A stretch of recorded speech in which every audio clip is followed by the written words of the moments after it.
ever wondered where to keep those really important documents? You know, the ones you can't bear to lose, like your grandma's handwritten will, or perhaps the deed to your house.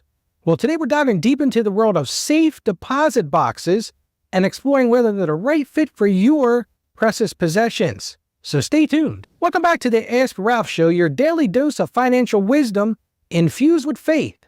I'm your host, Ralph, and I'm so glad you're joining me today. Remember, our mission here is to help you achieve financial freedom while growing closer to God's plan for your life. Yesterday, we tackled a tough one: inheriting property with someone else.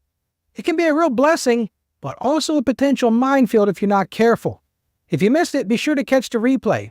It's available on our website. That's AskRalphPodcast.com. And did you know we have over 400 past episodes on the site? So I'm sure you'll find some real treasures there in the event you missed one. And tomorrow, get ready to be inspired, because we're diving into the liberating power of becoming debt-free God's way.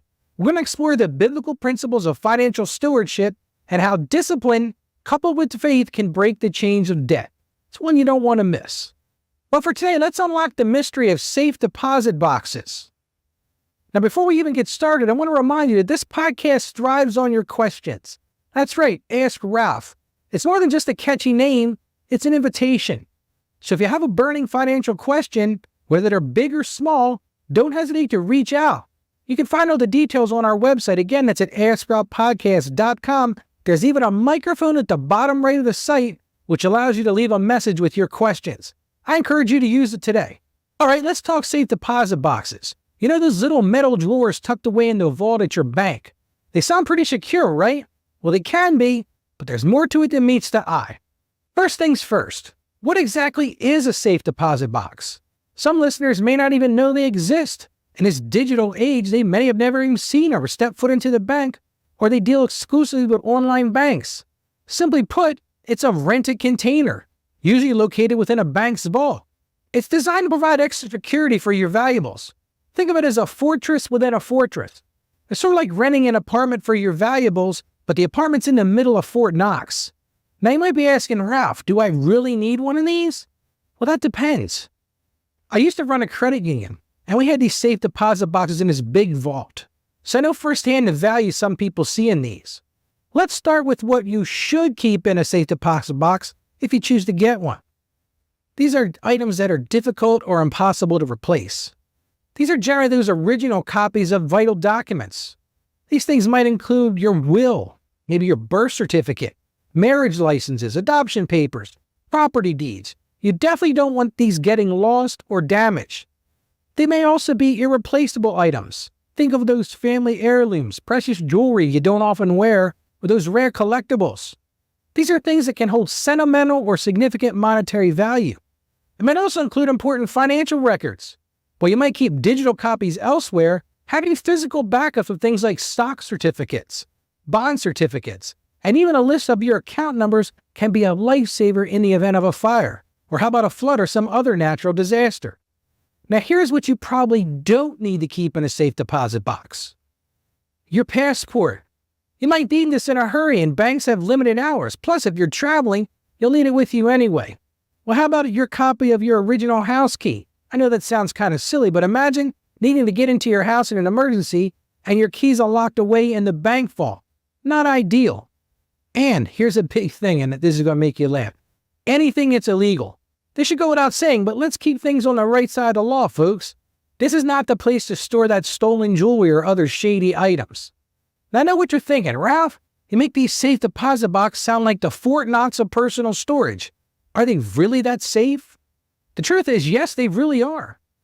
They're pretty darn secure, actually.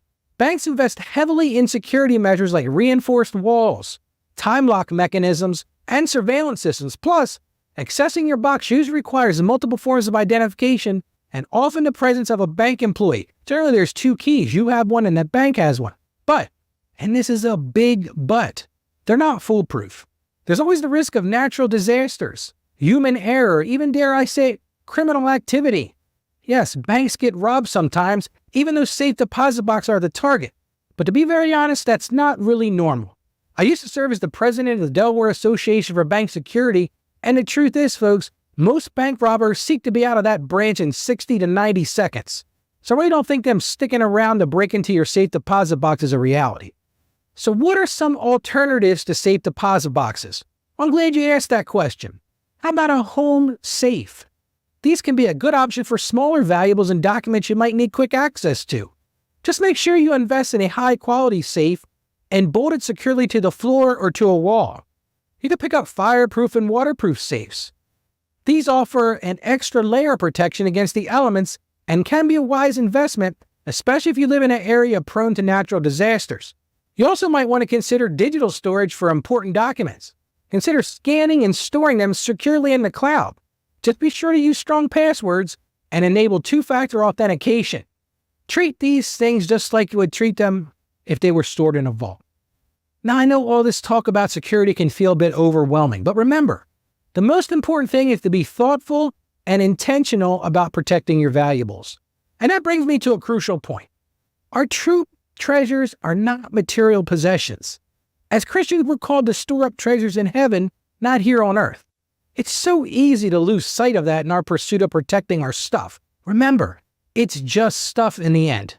Matthew chapter 6, verse 19 to 21 reminds us, "Do not store up for yourselves treasures on earth, where moth and vermin destroy and where thieves break in and steal. But store up for yourself treasures in heaven, where moths and vermin do not destroy, and where thieves do not break in and steal. For where your treasure is, there your heart will be also." Now, if you're a consistent listener, you're probably wondering if I forgot today's Bible verse. Nope, just mixing it up a bit to keep your attention. Well, let those words sink in from the Bible for a moment. Our ultimate security doesn't lie in a safe deposit box or even in our earthly possessions.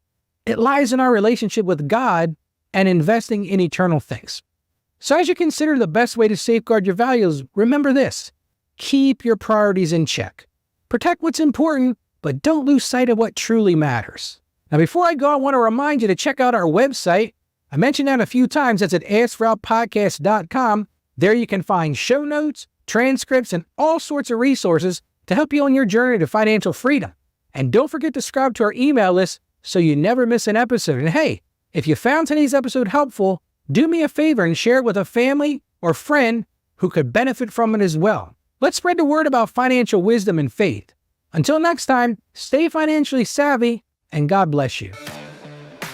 Thank you for joining us on the Ask Ralph podcast. And with a simple click to subscribe, we'll invite you back to our next episode. And remember, financial issues don't have to be complicated. Just ask Ralph. The information contained in this episode of Ask Ralph is based on data available as of the date of its release. Saggio Accounting Plus and Ask Ralph Media, Inc. is under no obligation to update this content if changes occur. Applying this information to your specific situation requires careful consideration of all facts and circumstances, and any information provided is not to be considered as financial, tax, or legal advice. Please consult your tax advisor or attorney before acting on any material covered.